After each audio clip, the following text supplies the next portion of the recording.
Bigfoot is well known to them. In fact, they believe that there is more than one. One is called Stachupko, which means tall man. And he was a tall, Bigfoot-like creature with grayish-brown hair and about 9 to 10 feet tall in that area. There is also one that appears usually in the morning time called Ihoza, which means forget. And that's what this being or creature, animal, makes you do, is forget. Although woven into their legends, the Indians believe that Bigfoot is a real flesh and blood creature that also has hypnotic powers. They have magic. Magic able to disappear. Because even when the non-natives, they chase this thing, I noticed that the natives, that the Indian people, when we see it, we kind of get scared of it. But yet, we don't bother it. He lives underground, and he comes out only at nighttime.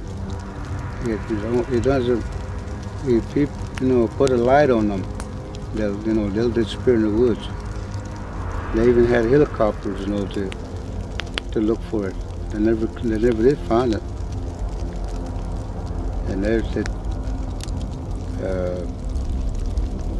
it just disappeared in the river bottom. And so it knows it's in danger, and it uses its magic to get away. A part of a hypnosis stage that it puts people in. And to where it could be standing right there in front of you, and you still wouldn't see it.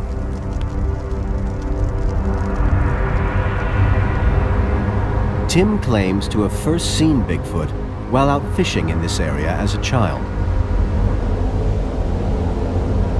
I caught a fish and I heard a grunt that didn't sound like no bear or a man. And pretty soon I seen the top of the head. It kind of set up straight to where I could see from about its chest up. And its eyes didn't focus on me, it focused on the fish. This creature with long arms had reached down and picked it up. Tim Harjo agreed, along with his son Kanjat, to take our crew deep into the Kayamishi Mountains. The following morning, they start trekking to an area where he claims he's seen the creature many times. It wasn't long before he picked up some tracks.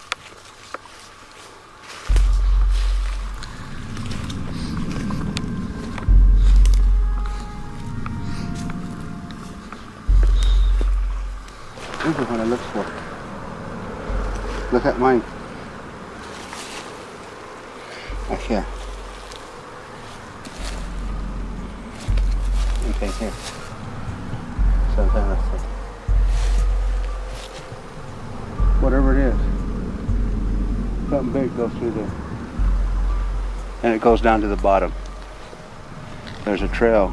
Unless it's a great big buck with a huge rack. But whatever it is, it's big.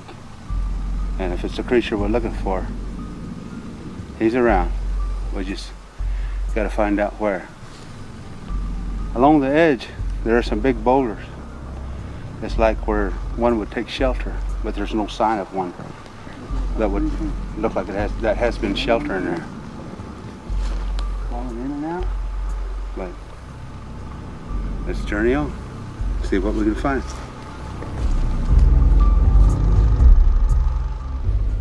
You smell it? Do you smell it?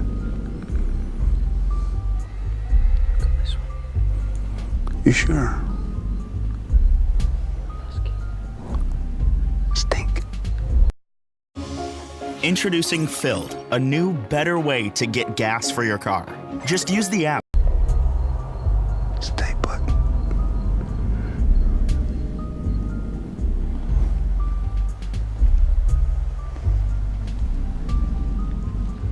Can't be far off it.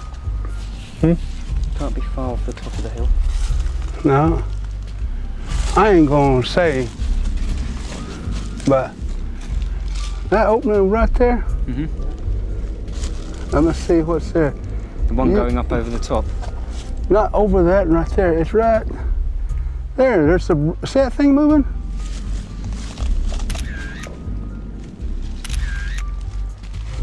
check Yeah, it. on the top. Not on Through the top. clear space in the middle. And down, about middle ways. Yeah, white figurey looking thing. Never mind. You see it moving? I haven't looked. I'm trying to do it with the lens, but I can't see it on the lens. Too far away. Bigfoot? It was too far away for anyone to make out, but there seemed to be something tall walking upright on the hill across from them. After 2 days trekking in the mountains, the team had finally seen something. But what? That night, cameraman Martin Huntley, a self-confessed Bigfoot cynic, recorded this video diary in the forest.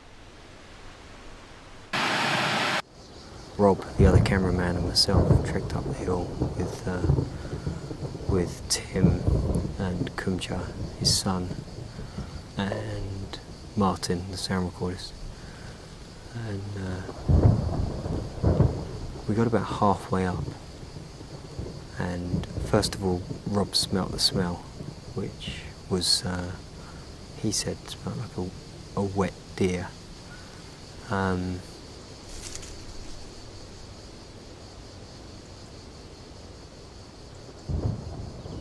He said smelled like a wet deer, and I'm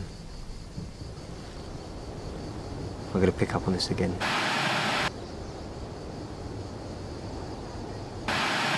I heard a grunt noise that I've actually heard Tim do before. So I backed up slightly to see if I could see Tim, and I'd seen him stood at the top of the hill about 2 minutes earlier. And for him to get back down to me, he would have had to have moved quite fast and made quite a bit of noise. And I've spoken to him about it, and he swears it wasn't him. So something stood within 30 foot to me, or sat or crouched within 30 foot to me, grunted like a and I don't think it's so much that that something was stalking me, rather than I came across something. I'll believe it when I see it, but there's something.